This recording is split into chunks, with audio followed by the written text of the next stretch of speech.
Guys, welcome to my channel BNS beauty Mantra. मैं स्नेहा आपको बता रही हूँ ऑल अबाउट कॉस्मेटोलॉजी के बारे में।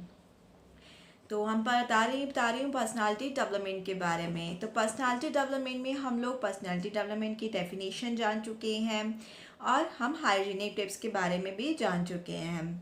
तो आगे चलते हैं कि पर्सनालिटी और हम कैसे डेवलप कर सकते हैं।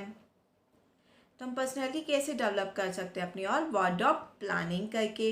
अब वार्डरोब प्लानिंग में क्या आता है? वार्डरोब प्लानिंग होता है कि आप अपने पहनने जो कपड़े पहनते हो उसको कैसे ऑर्गेनाइज करते हो, किस मैचिंग के पहनते हो, आप अपने कॉम्प्लेक्शन के अकॉर्डिंग कैसे कपड़े वेयर करते हो या कैसे अपना उस पर हेयर डू बनाते हो। मतलब मेनली जो उस पर फोकस है वार्डरोब प्लानिंग में आपके क्लोथिंग के ऊपर है, आपका क्लोथिंग ऑफ सेंस।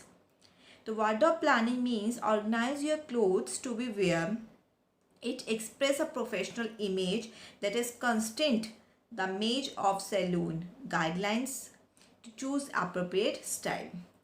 तो वार्डरोब प्लानिंग क्या है? ऑर्गेनाइज करना कैसे आप क्लोथ्स को पहनेंगे और ये पहनने के जो कपड़े हम पहनते हैं, जैसे आप ऑफिस जाते हो, ऑफिस जाते समय या आपकी मीटिंग है, मीटिंग में आप कैसे कपड़े वेयर करोगे आपको पता है, प्रॉपर आपका सूटअप होना चाहिए। जेंट्स जो होते हैं टाई वेयर करती हैं और शर्ट जो उनकी कॉलर वाली होती है, प्रॉपर सूट वेयर किया हुआ होता है उन्होंने। तो ये एक जो है प्रोफेशनल इमेज को दर्शाता है कि आप अपनी प्रोफेशनल लाइन में काफ़ी एक्टिव है, आप प्रोफेशनल हैं पूरे के पूरे अपने काम को लेकर। तो इसलिए हमारे क्लोथ वेयर करना भी हमारी प्रोफेशनल लाइफ को शो करता है। जैसे हम बाइंग क्लोथ्स, फर्स्ट है क्लोथ, कैसे गाइडलाइंस हम चूज़ करेंगे, कैसे हम स्टाइल अप्रोप्रिएट पहने, अपने कपड़े पहने। तो buying clothes, a think twice before shopping with a friend. देखो, हमें अपने फ्रेंड के साथ कपड़े खरीदते समय क्यों सोचना चाहिए दो बार। देखो, आप फ्रेंड के साथ जा रहे हैं तो हमारी जो थिंकिंग होती है वो काफ़ी इनफॉर्मल होती है, हम बड़े फ्रैंकली होते हैं अपने फ्रेंड के साथ, बड़ी टॉकेटिव करते हुए और वैसे अपनी मौज मस्ती के साथ हमने शॉपिंग करते हैं।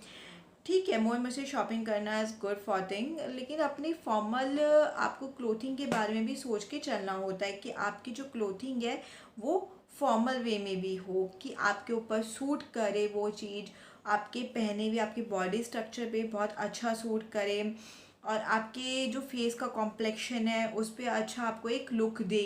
तो इन सब चीज़ों का आपको बहुत ध्यान रखना चाहिए। Price does not assure quality. देखो, इसके अंदर price does not assure quality means कि प्राइस जो है, अगर किसी कपड़े का प्राइस ज़्यादा है तो वो ये नहीं दर्शाता कि उस कपड़े की जो क्वालिटी है वो अच्छी होगी।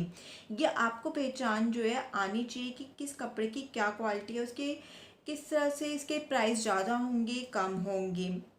अब किसी कपड़े में खाली नेट ही नेट है कि वो ड्रेस ऐसी है, नेट ही नेट है, तो उस कपड़े के दाम ये नहीं कि बहुत ज़्यादा होंगे, इस कपड़े के दाम जो है कम होंगे। हाँ, अगर उस नेट के ऊपर ऐसा कोई वर्क है या ऐसी कोई एम्ब्रॉयडरी वर्क है तो हो सकता है उस कपड़े के दाम ज़्यादा हो जाए।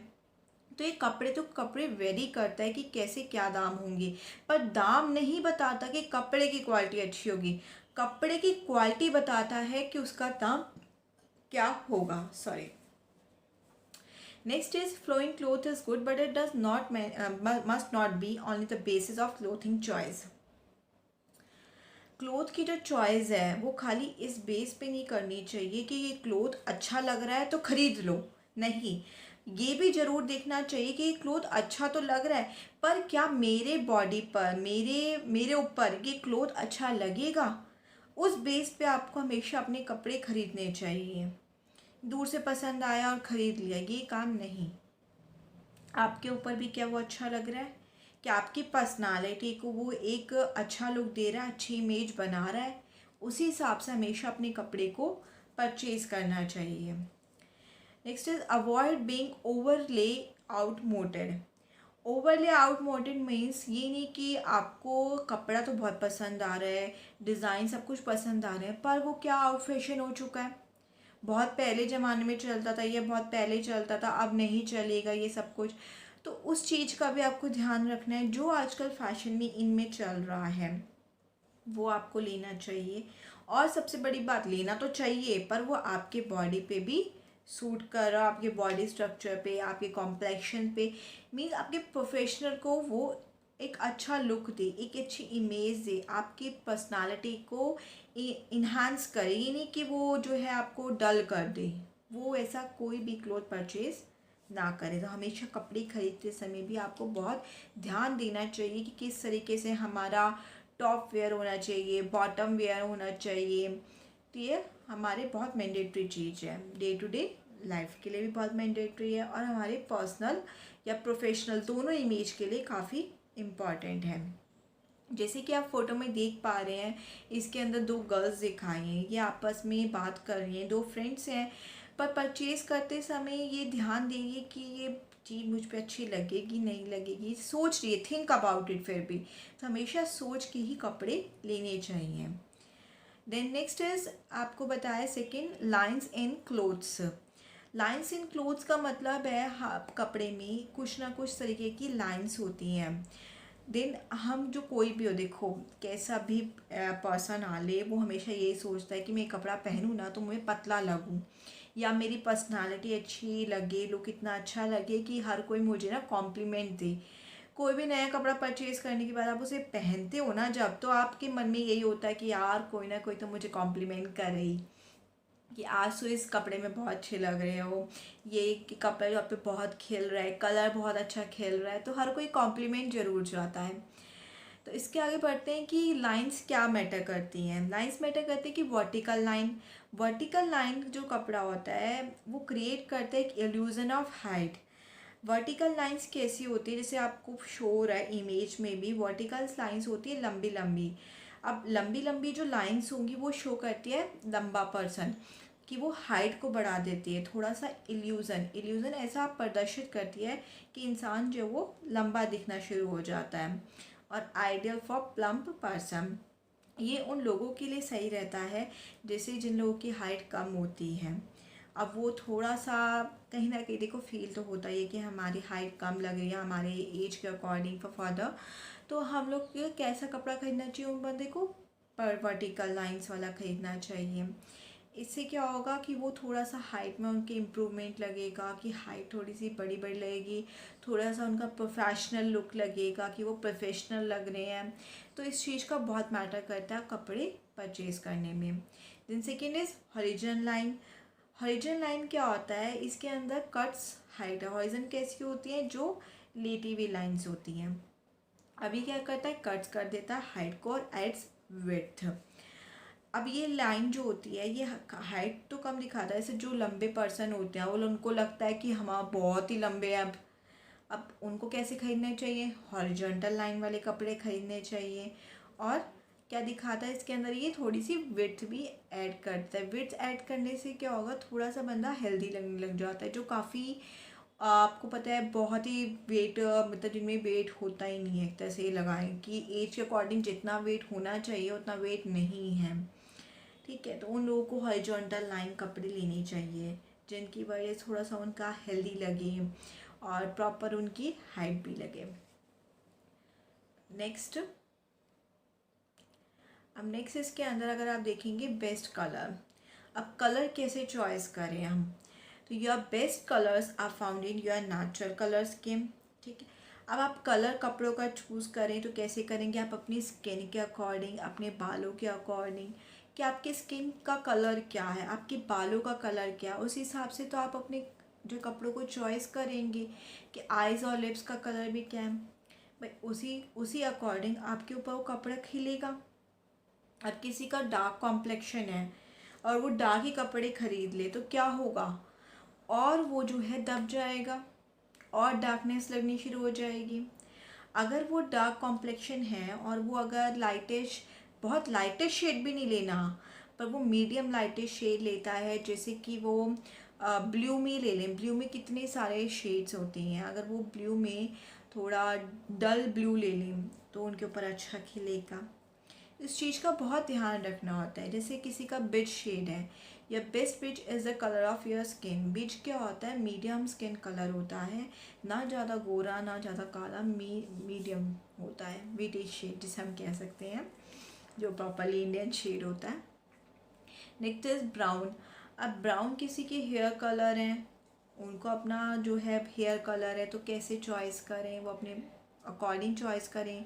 ग्रे हेयर कलर है, वाइट और ऑफ टीथ हैं, रेड जो होता है हमारा नेचुरल ब्लड कलर होता है, blue eye colour, green eye colour होता है किसी का, yellow not too bright for your skin colour,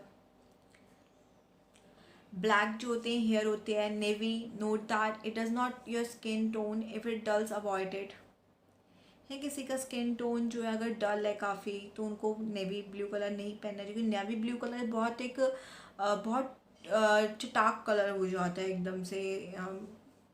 और पर्पल हो गया, purple seldom like seldom used, purple भी हम यूज़ कर सकते हैं, काफ़ी अच्छा वाइब्रेट कलर होता है, पॉजिटिव कलर होता है पर्पल एक। जैसे कि आप पिक में भी देख पा रहे हैं, इसके अंदर आपको डिफरेंट डिफरेंट कलर्स गिवन किए गए हैं। जैसे ग्रीन शेड्स के भी कितने सारे शेड्स आते हैं ग्रीन के अंदर, ब्लू के अंदर, पिंक के अंदर, येलो के अंदर, तो हर एक आपको शेड इसके अंदर विजिबल आउट है। तो इसके अंदर पिक के अंदर आपको मैंने बता रखा है कि कूल टोन है, जिसका कूल टोन मतलब आता है कि जो बहुत वाइटिश होते हैं, जैसे कि हम फॉरेन कंट्रीज़ में लगा सकते हैं कि उनका कोल्ड टोन होता है, जिनके अंदर वाइट का बहुत वाइट कलर के होते हैं वो, और पिंक टोन उनके झलकता है, तो वो ये सब कपड़े जो हैं वेयर कर सकते हैं। और जो वार्म टोन के होते हैं, इंडियन स्पेशली वार्म टोन में ही होते हैं, तो उन लोगों को ऐसे कपड़े पहनने चाहिए, इन कलर के कपड़े पहनने चाहिए ताकि वो उनके ऊपर सूट कर सके। नेक्स्ट चलते हैं इसी के अंदर आगे, पर्सनालिटी डेवलपमेंट में आपका आता है मोटिवेशन। मोटिवेशन हमें क्या बताता है? मोटिवेशन हमें बताता है कि कैसे हम अपने आप को मोटिव करें। मोटिव मतलब आगे बढ़ने का उत्साह, कैसे हम अपने अंदर जागृत करें।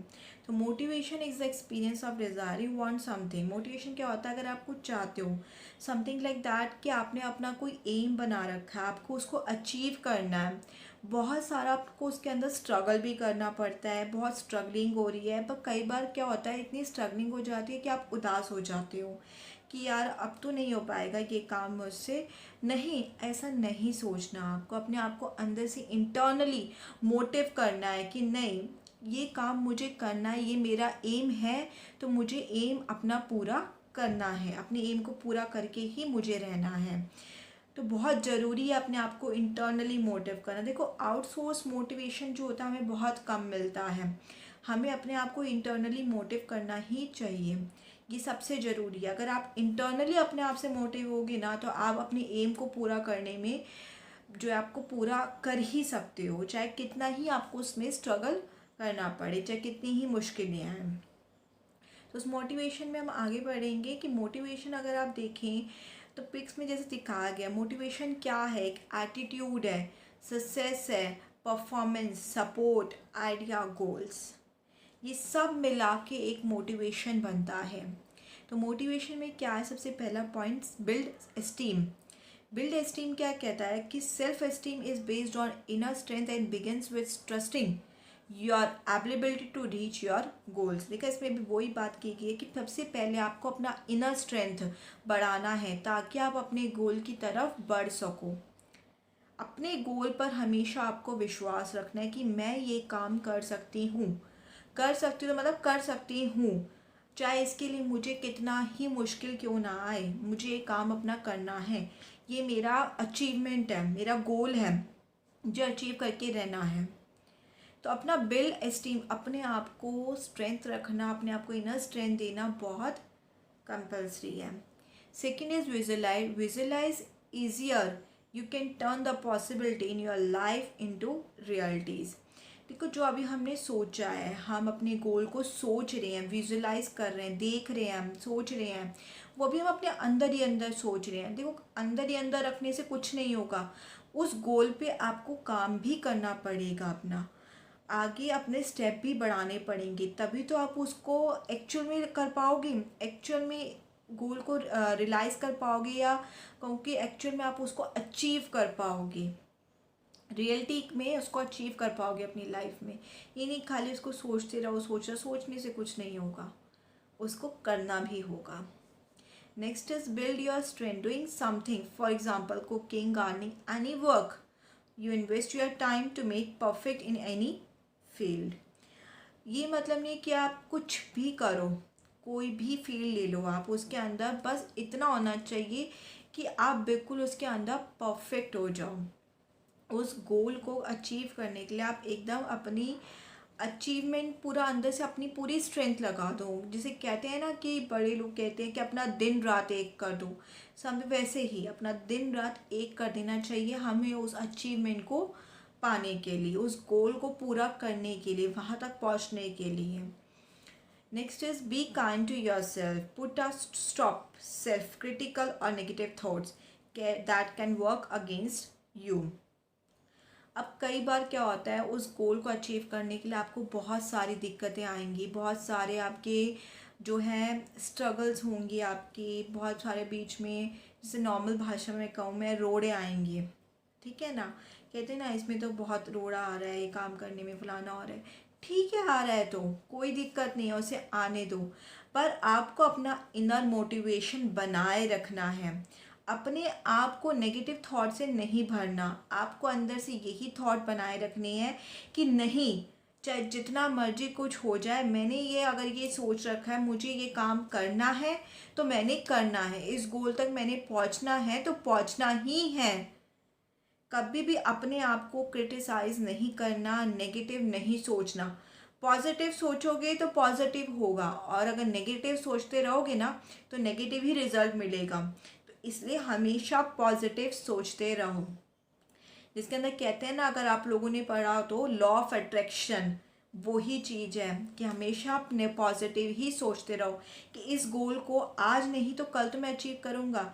देखो, हर कोई भी गोल हो उसको अचीव करने के लिए आपको स्टेप बाय स्टेप ही चढ़ना होता है। ये नहीं कि आप आज चाहो कि मैं आज मैंने सोचा और ले मैं एकदम से इस गोल पर अचीव कर लूँ, वो काम नहीं होता। स्टेप बाय स्टेप ही होता है। चाहे आप कितने भी बड़े बिजनेसमैन को आज आप ले लीजिए, चाहे हम कह देते हैं आज रिलायंस ग्रुप इंडस्ट्री है, वो इतना काफ़ी मशहूर है, इतना अच्छा उन्होंने बिल्डअप कर लिया अपनी इंडस्ट्री को। अगर हम उनका इतिहास, हिस्ट्री उठा के देखें तो उन्होंने भी स्टेप बाय स्टेप अचीव किया अपने इस गोल को। तो हमें भी क्या करना है, अपने गोल को अचीव करने के लिए step by step he step उठाने हैं, और उसमें जो भी प्रॉब्लम्स हैं उनको फेस करते हुए आपको आगे बढ़ना है, अपने पॉजिटिव थिंकिंग को रखते हुए।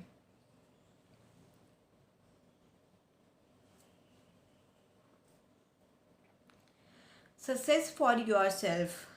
Do not depend on other success. Be a success in your eyes.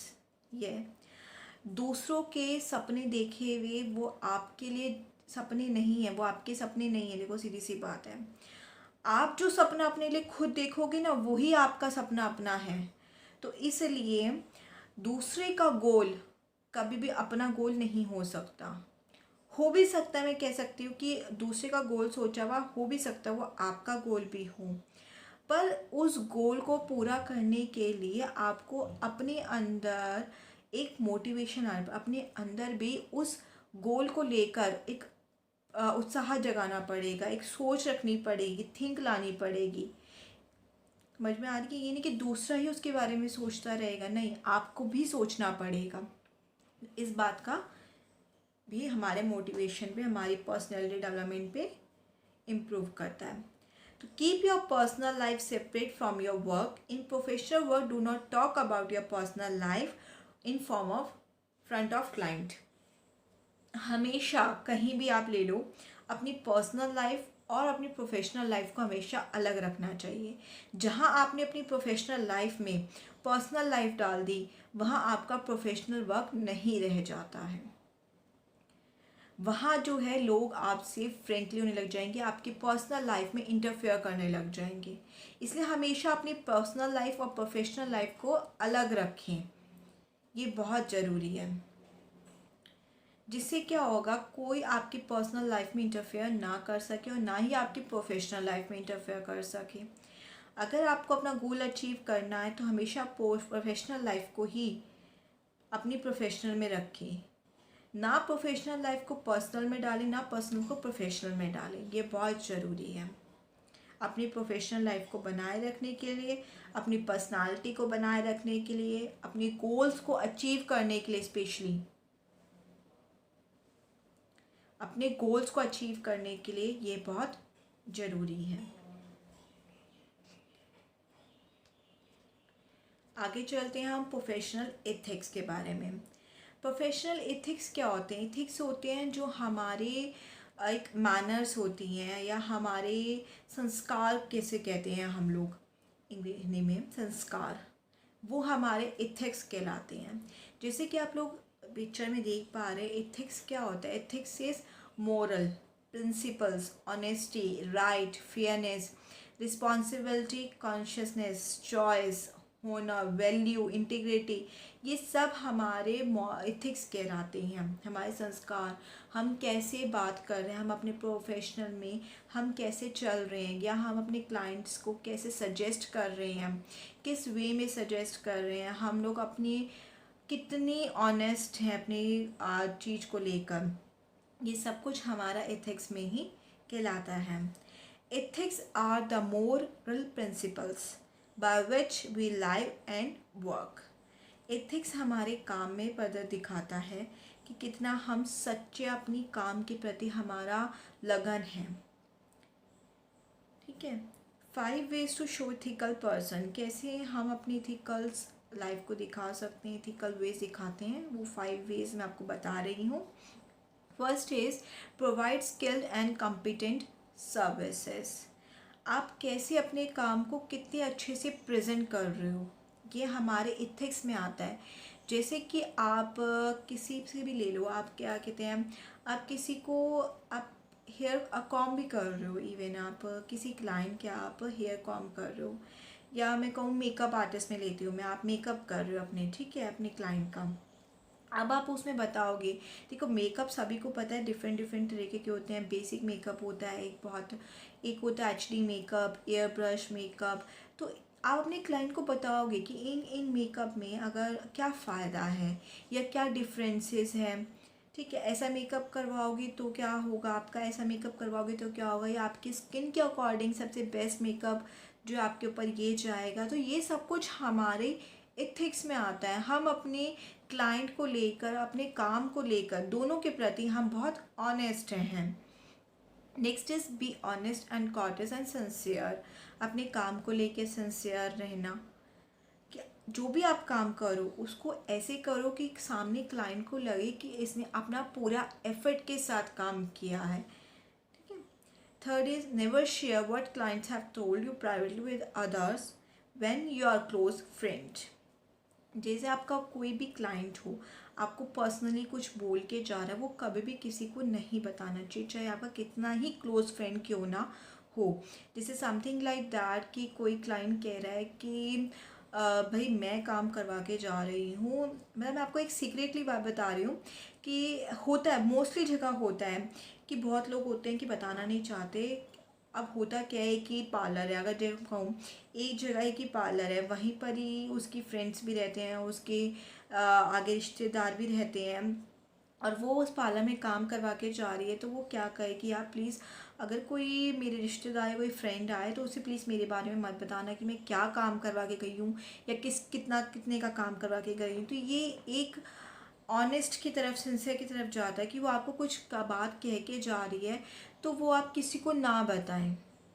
समझ पा रहे हैं आप इस बात को? Next is participate in on going education and stay on track with new information, techniques and skills. हमेशा अपने आप को अप टू डेट रखना चाहिए ताकि हम अपनी पर्सनालिटी को ग्रो कर पाएँ। भाई जब हम अब मार्केट में हम बैठे हैं, हम लोग काम कर रहे हैं, तो हमें अप टू डेट रहना भी तो बहुत कंपलसरी है। अगर हम अप टू डेट ही नहीं होंगे, उस पुराने तरीके से हम काम करते रहेंगे, तो क्या हमारी क्लाइंटेज बढ़ेगी? नहीं बढ़ेगी, हमारे काम में कोई इम्प्रूवमेंट नहीं होगा।